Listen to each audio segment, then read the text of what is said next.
लेकर जूता लेकर हम लोग दरवाजे से नहीं जा सकते हैं। आज भी अभी भी मध्य प्रदेश के अंदर बुंदेलखंड में, जिसमें गाजियाबाद में और आपके दिल्ली में 80% लोग मेरे क्षेत्र के यहाँ गंदी नालों के किनारे रहते हैं।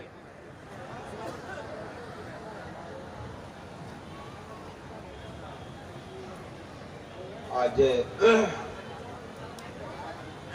भगवान ने बौद्ध जी के चरणों में चरण स्पर्श, परम पूज्य बाबा साहब के चरणों में चरण स्पर्श और मंच पर विराजमान। मैं अर्जुन सिंह आरटीओ साहब से भी निवेदन करूं कि मंच पे आ जाएं। बुजुर्ग आप सब स्थानीय यहाँ के समिति के सदस्य हैं, संरक्षक हैं, आप लोग ऐसा महसूस करेंगे नाम ही बुलाया जाए, स्वयं भी आ सकते हैं, आपका अधिकार है। और आज मैं आयोजन समिति को बहुत बहुत धन्यवाद देना चाहता हूं। मैं यहाँ का नाम बहुत दिन से सुनता आया हूं। साथियों, मैं बुंदेलखंड की धरती से आता हूं। आप लोग तो अच्छी जगह बैठकर यहां बैठे हैं। मैं जिस जगह से आता हूं आपको बता देना चाहता हूं, आज भी चप्पल लेकर जूता लेकर हम लोग दरवाजे से नहीं जा सकते हैं। आज भी अभी भी मध्य प्रदेश के अंदर बुंदेलखंड में, जिसमें गाजियाबाद में और आपके दिल्ली में 80% लोग मेरे क्षेत्र के यहाँ गंदी नालों के किनारे रहते हैं। आपको इसलिए बाबा साहब की बात बता देना चाहता हूं। अभी बाबा साहब अंबेडकर ने कहा था कि जिस दिन मेरे समाज के 10 डॉक्टर, 10 इंजीनियर और 10 वकील हो जाएंगे, उस दिन इस देश का कल्याण हो जाएगा। आज देश के अंदर 10 लाख डॉक्टर, 10 लाख इंजीनियर और 10 लाख वकील हैं। मैं आपसे निवेदन कर रहा हूं कि जब तक हम बाबा साहब की जयंती मनाते हैं और उनके अगर हम हर जयंती में एक एक चीज का अनुकरण करके जाएंगे, तभी बाबा साहब का सपना पूरा होगा। बाबा साहब का ऐसे सपना पूरा होने वाला नहीं है। अब आप कहते हैं बाबा साहब को अंधविश्वास की बात मैं कहना चाहता हूं कि मध्य प्रदेश के अंदर जिस देश, पूरे देश में जितने बाबा बैरागी नहीं है, वो केवल मध्य प्रदेश के अंदर आते हैं। मैं भी यहाँ बागेश्वर धाम का नाम आपने सुना होगा। मेरा प्रतिदिन टीवी, हर अखबार, हर टीवी में आता होगा। पाखंड का जो ज्योति जलाने वाले हैं, वो मध्य प्रदेश के अंदर पूरे भारतवर्ष में बाबा साहब के मिशन को कमजोर करने में लगे हुए हैं। हमको उन पाखंडियों से लड़ाई लड़ना पड़ेगी।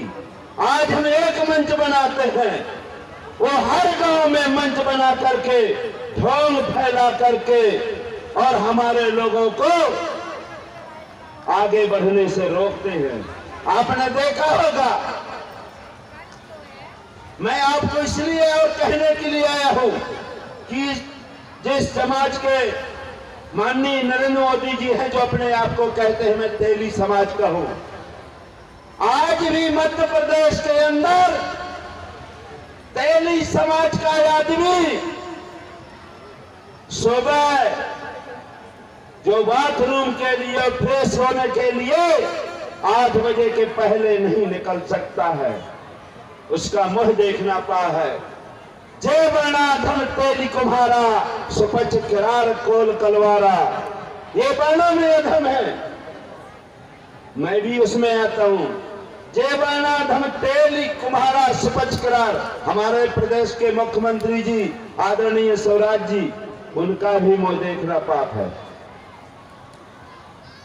आज भी सच्चाई की बात कह रहा हूं। हमारे यहाँ एक शुद्धिकरण की प्रथा होती थी।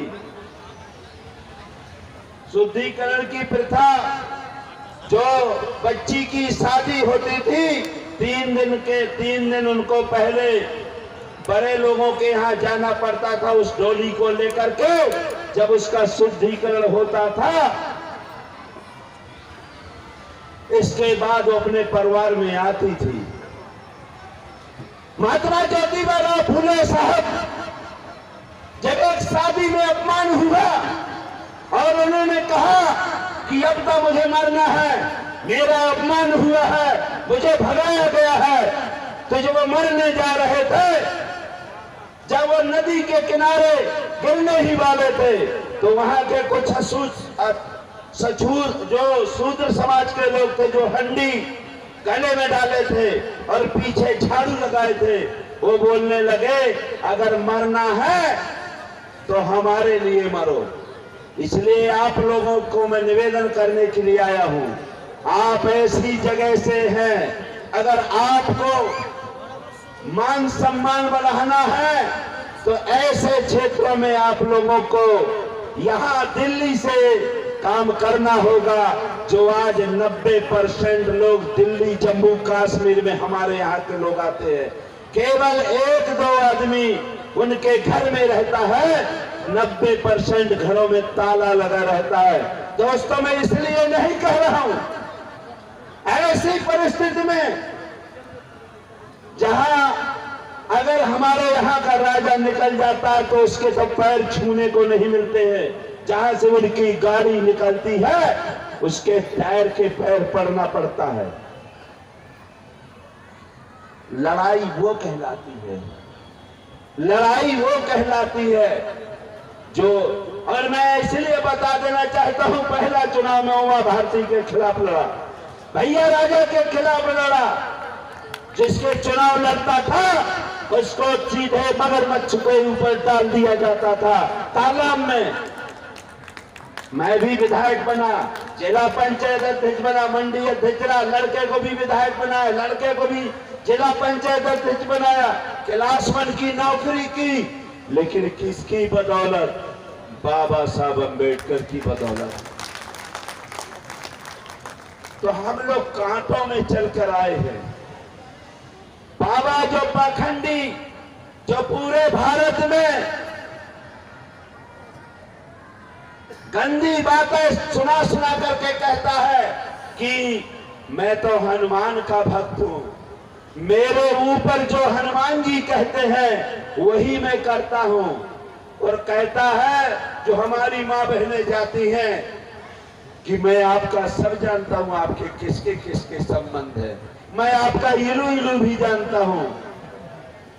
तो हमने कहा क्या आपका हनुमान जी बिलू फिल्म देखता है क्या? क्या आपका हनुमान जी, जब मैंने आपके एक दलित समाज की बेटी का शादी हुई और उसमें आपने देखा होगा कट्टा चला रहा था उसका भाई, और कह रहे थे टॉर्च चला रहे, टॉर्च। हम लोग हजारों की संख्या में दलित समाज के लोग जब उनके घर गए, मैं आपको बता देना चाहता हूं, उसके यहां 200, 500, एक दिन में सुरक्षा गार्ड रहते हैं। जब दलित बेटी को शादी नहीं होने दिया, गाली गलौज किया, मारपीट किया और उसको भोजन नहीं होने दिया, हम दूसरे दिन गए, तो जब दूसरे दिन जाते हैं तो 1000 बीएसएफ के जवान मेरे घर में आ जाते हैं। 2 वज्र वाहन पूरे मध्य प्रदेश, आपके छतरपुर जिले के टीआई क्यों आ जाते हैं कि आरडी प्रजापति के ऊपर एनकाउंटर करा दो।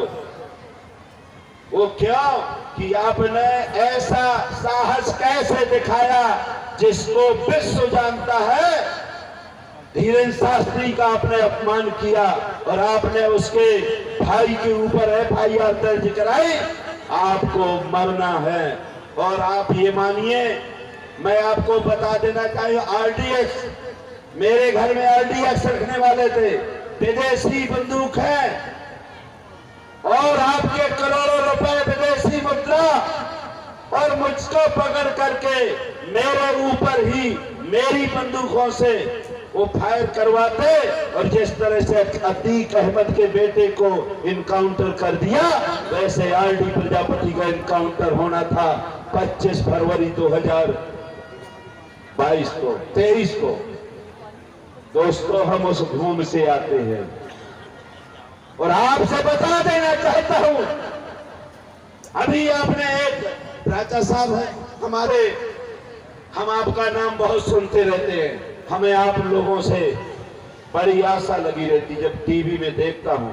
मैंने भी केस लगाया है उस शास्त्री के विरोध में, मैंने न्यायालय में प्रकरण कायम करवाया है और सुप्रीम कोर्ट में भी ला रहा हूं, यहां भी मैंने याचिका लगाने के लिए कहा है। तो अब मध्य प्रदेश एक ऐसी जगह है जहां 4 बाबाओं की इनकम आप ये मानिए पूरे मध्य प्रदेश को खबा सकती है।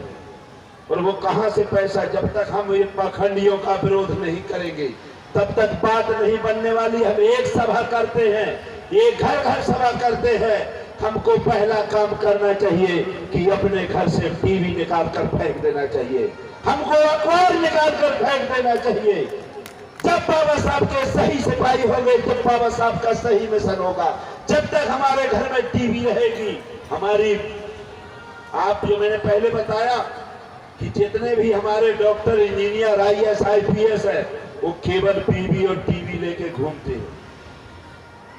बाबा साहब के नाम से जाने जाते, बाबा साहब के नाम से वहां तक पहुंचे हैं, लेकिन बाबा साहब की बात करने वाला कोई नहीं है। अभी आपने देखा दोस्तों, मेरा इनकाउंटर बचा, हमने माननीय वहां पूरे SC ST के लोगों का 1 लाख का जमावड़ा जोड़ा और हमने चैलेंज किया। तो आप लोगों को, दिल्ली वालों को, जो हमारे दूर दराज के प्रदेशों में रहते हैं, यहां से आप लोगों को लड़ाई लड़ना पड़ेगी। और आपसे मेरा व्यक्तिगत निवेदन है, क्योंकि यहाँ आप बैठ सकते, बोल सकते हैं, आज भी हम लोग कुओं में पानी नहीं भर सकते। ये मेरे ऊपर आक्रमण क्यों हुआ था? क्योंकि वहां दलित समाज के लोगों को कुआं उनका बोल दिया गया, उनके यहाँ तालाब था पानी पीने का, तालाब को पूर दिया गया। जहां उनके शमशान घाट में जो उनके मुर्दे जलाए जाते थे, उन मुर्दा को उन्होंने अतिक्रमण कर लिया आपके धीरेन्द्र शास्त्री जी ने, और वो आज खेतों में अपने मुर्दों को जलाते और वहां से हजारों आदमी पलायन कर बाहर चले गए। हमने हजारों आदमी के साथ जिला कलेक्टर के यहाँ अनशन किया और 6 दिन तक धरने पर बैठे पूरे परिवार के साथ, लेकिन उनके ऊपर आज तक कार्रवाई नहीं हुई। मेरे ऊपर प्राणघातक हमला हुआ, जब मैंने ये काम किया मेरी गाड़ी तोड़ी गई। तो मेरा कुल कहने का मतलब ये है कि हम लोग क्यों आगे बढ़ रहे हैं? हम लोग मध्य प्रदेश के लोग इसलिए कि हमारे यहाँ जो कचरा है, जो नरकी जीवन है, हम लोग यहाँ से गंदे नाले में डूबे हुए हैं। हम अपनी नाक ऊपर करने के लिए आगे आ रहे हैं, बाबा साहब को मान रहे हैं, और आप लोगों के तो गंदा है ही नहीं है, आप स्वच्छ जीवन जी रहे हैं, इसलिए आपको बाबा साहब याद नहीं आता, केवल एक दिन आता है। यहाँ के लोगों को मैं बहुत बहुत धन्यवाद देता चाहता हूँ कि 3 दिन जो आप लोग एक कार्यक्रम करते हैं उसके लिए आप बधाई के पात्र हैं, लेकिन हमको गांव-गांव में इसी तरह से कैडर करना पड़ेगा। और यहाँ लाखों लोग जो बुंदेलखंड गए, आप कहीं भी चले जाएं, आप किसी भी गन्ने नाले के किनारे चले जाएं, आपको बुंदेलखंड के लोग ही मिलेंगे, चाहे उत्तर प्रदेश के हो चाहे मध्य प्रदेश के, जो नरकी जीवन जी रहे हैं। वहां हम लोग लड़ाई लड़ने का काम कर रहे हैं। अभी आपने देखा होगा राम भद्राचार्य जी, उन्होंने एक टिप्पणी की थी कि मरे मुलायम काशी राम, और प्रेम से बोलो जय श्री राम। 17 अप्रैल को जहां से रामभद्राचार्य जी आते हैं, उनका शिष्य धीरेन्द्र शास्त्री आता है। हमने ऐलान किया है कि पूरे शहर में इनका पुतला हम लोग लेकर के जाएंगे और इसके पुतले को दहन करेंगे। ऐसा काम हमको करना पड़ेगा। और हमने कहा, ये शास्त्री, ये आपके रामभद्राचार्य जी, मैं तो सोचता था आप ऊपर से अंधे हैं, लेकिन आप दिल से भी अंधे हैं। और आपके जो गंदगी भरी है, क्योंकि ये व्यक्ति जब आपके यही रामभद्राचार्य जी जब बच्चियों को मंत्र देता है, तो बच्ची का मुंह और अपना मुंह ढक करके, अगर गंदी बात नहीं है तो तेरे तो आंख नहीं है, तू तो गलत निगाह से देख नहीं सकता। तो ऐसे कुकर्मियों से हमको लड़ना पड़ेगा। अगर इनका विरोध नहीं करेंगे, क्योंकि हम लोग एक आंगुल जाते हैं, ये 100 किलोमीटर चलते हैं, और जब 100 किलोमीटर चलते हैं तो हम लोगों को इनको रोकना पड़ेगा। और जब तक हम इन बाबा साहब अम्बेडकर ने कहा था कि हमें किस पे कब्जा करना है, लोकसभा विधानसभा में जहां हमारी तकदीर लिखी जाती है, जहां से हमारी तकदीर लिखी जाती है, हमको उसमें कब्जा करना है। आपको मेरा एक निवेदन है कि आपको मूर्ति पूजा पे ज्यादा ध्यान नहीं देना चाहिए। बाबा साहब अम्बेडकर ने कहा था कि मैं मूर्ति में नहीं रहता, मैं किताबों में रहता हूं। हमको किताबें पढ़ करके बाबा साहब के जो उपदेश है उनको गांव-गांव में सिखाना चाहिए, गांव-गांव में जाना चाहिए। और क्योंकि काफी टाइम हो गया है, मैं भी महू से कल चल कर आया हूं। मैं 24 घंटा हम बाबा साहब के लिए रात दिन सेवा में लगे रहते हैं। और आप ये मानिए कि मैं भी एक गरीब समाज का हूं। मैं उस घर से आता हूं जहां आपके, मैं बता रहा हूं कि हम लोग खड़े होकर नहीं जा सकते थे। 1 साल में 5वीं पास किया मैंने। बहुत गरीब घर के, जब मैं छोटा था तो एक हरिजन, अब उस समय हरिजन कहलाता था, एक हरिजन अखबार निकलता था। मैंने जब अपने घर में मंगाया तो पूरे ठाकुर मेरे घर में आ गए थे याद से। जबकि हम जानते, अब जानने लगे कि हरिजन कोई, हरिजन का मतलब होता है हरामी की औलाद, जिसके बाप का पता नहीं होता। हम हरिजन नहीं थे, लेकिन उस समय नहीं जानते थे। तो हम लोग आज भी वहां अंदर की जीवन जी रहे हैं और उनकी लड़ाई बड़े पैमाने पर लड़ रहे हैं। इसलिए मेरा निवेदन है कि हमको इस विचारधारा को, जो आप चूंकि दिल्ली में हैं, आप एक मूवमेंट को चला सकते हैं, देश में मूवमेंट जा सकता है। और आप लोग, हम लोगों से, मैं आप लोगों से निवेदन करूंगा, प्राचार्य साहब से भी, आप लोगों से, कि एक बार बुंदेलखंड की धरती में आप लोग पधारे तो हमारे लोगों का कल्याण होगा। और हम यही चाहने के लिए यहाँ आते हैं। बहुत बहुत धन्यवाद। जय भीम, जय भारत, जय संविधान, जय विज्ञान। एक बार जोरदार तालियों के साथ हमारे अतिथि श्रद्धेय आर डी प्रजापति जी का